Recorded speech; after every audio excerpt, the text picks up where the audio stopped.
ऐं विहाणे जे भरिसां कद्दूअ वारा ऊदा पीला पर्दा लथा रखिया आहिनि। उते बादशाह पंहिंजे अहिड़े परहेज़दार नाठीअ खे ॾिसी ॾाढो ख़ुशि थियो ऐं माण्हुनि खे ॿुधायई त इहा बाहि कान्हे पर मुंहिंजे परहेज़दार नाठीअ जी सूंहं जी तिजली आहे।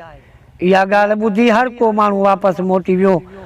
कद्दू राति राति जो पर्दा लाहे सुम्हंदो हो ऐं ॾींहं जो चाढ़े छॾींदो हो। शहज़ादीअ खे इहा ॻाल्हि न वणी। तंहिं छा कयो जो हिकिड़ी राति कद्दूअ जा पर्दा खणी साड़े छॾियईं। कद्दू सुबुह जो उथी ॾिसे त पर्दा आहिनि ई कोन। शहज़ादीअ खां पुछियईं, जंहिं चयोसि त इहे त मूं साड़े छॾिया। इहा ॻाल्हि ॿुधी हू कावड़िजी पियो ऐं यकदमि लेटी पेटी कबूतर थी उॾामी हलियो वियो। बीहंदे वक़्तु शहज़ादीअ खे चई वियो त मुंहिंजा पर्दा सो साड़िया अथई, पर तूं बि सॼी उमिरि पई सड़ंदीअ पचरंदीअ। चवनि था त इहा शहज़ादी पोइ कबूतर खे ॾाढो भाईंदी हुई ऐं जॾहिं ॾिसबो हुअसि तॾहिं तलाउ ते कद्दूअ जे गुलनि ॾांहुं वेठी ॾिसंदी हुई ऐं ईअं ई पई हर घड़ीअ थधा साह भरींदी हुई।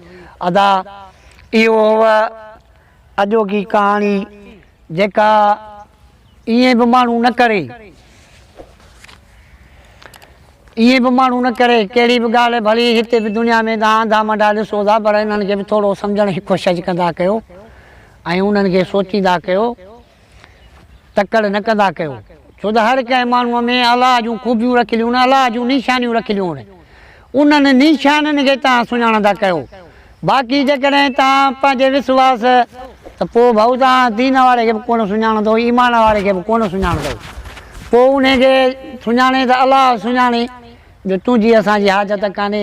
इहो मुंहिंजो पहिरियों पार्ट कद्दू शहज़ादे जो जेको मां तव्हां दोस्तनि ताईं भाउनि ताईं पहुचाए ऐं मोकिलियो आहे। उमेदु आहे त तव्हांखे वणंदो ऐं हिन ॻाल्हि खे भली ॻाल्हि अथव, हिनखे वज़ाह सां ॿुधिजो ऐं मूंखे तव्हां दोस्तनि जो इंतज़ारु रहंदो। वरी ज़िंदगी रही त वरी कंहिं ॿिए पार्ट में मुलाक़ात कंदासीं। तेसिताईं मां तव्हां खां इजाज़त वठां थो। ख़ुदा हाफ़िज़।